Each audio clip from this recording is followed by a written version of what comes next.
Donald Trump returned to Capitol Hill today for the first time since before the January 6th insurrection in 2021. The GOP's presumptive nominee met with House and Senate Republicans to gather support for his policies ahead of the November election. After today's meetings, Trump held a news conference where he spoke about topics on the Republican agenda. There's tremendous unity in the Republican Party. We want to see borders. We want to see strong military.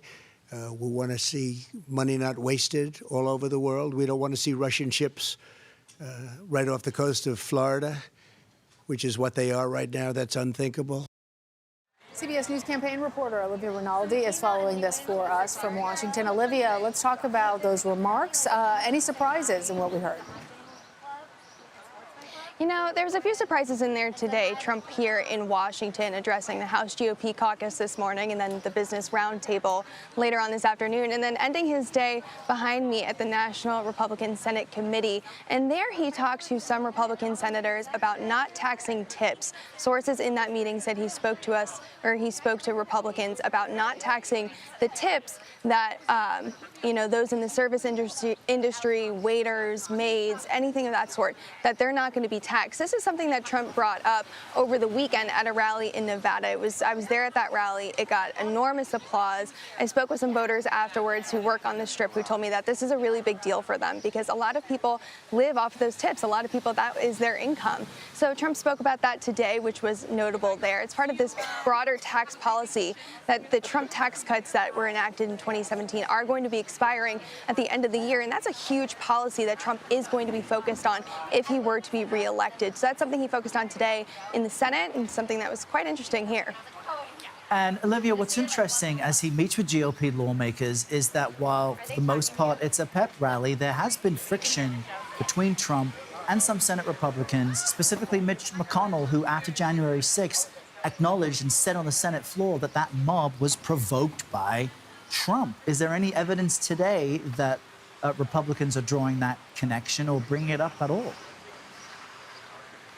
Well, Errol, I think today was the first step of just showing up. A lot of Republicans that have had issues with Donald Trump before now showed up today at this meeting to come talk to him. That also included Senator Mitt Romney. He told reporters earlier today that he actually had a flight that got canceled, so he was able to come today, and we watched him walk into the building. So that's kind of the first step to mending some of those bridges with Senate Republicans, especially Mitch McConnell. I'm told they also sang happy birthday to Donald Trump in there. His birthday is tomorrow. He'll be having a birthday party in Florida, which I will be heading to after this. But it's kind of the beginnings of burying the hatchet. I think some of these Senate Republicans are starting to prepare for the fact that Donald Trump might win in November, and because of that, they need to work together to see how they're going to govern after November. Let's talk about Trump meeting with Governor Glenn Youngkin in Virginia yesterday, according to some of your sources. Talk to us about what this may say about VP picks.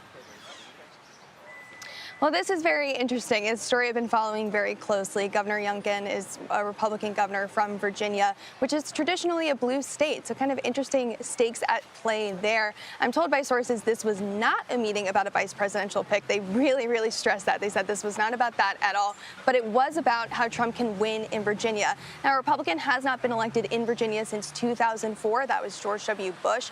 So it's been a while since that's happened there, but Trump feels quite confident. And part of the reason why they feel that confident is because some of their internal polling has shown that Virginia is actually competitive. That is what is notable there. So I'm told by sources that yesterday Governor Glenn Youngkin and Trump met at his golf course in Loudoun County, Virginia. They met at the golf course in Loudoun County, Virginia, and they talked about the fact that perhaps Virginia is in play. They talked about some of those poll numbers, and I'm also told that they talked about some coordination perhaps on the ground between some of their campaigns to make sure that Trump is competitive in that state. Very significant development there. And Olivia, we appreciate you jumping around Washington and jumping around the country covering this story for us. Thank you so much. Thank you. All right, we want to give viewers another live look at Pisano, Italy, shall we?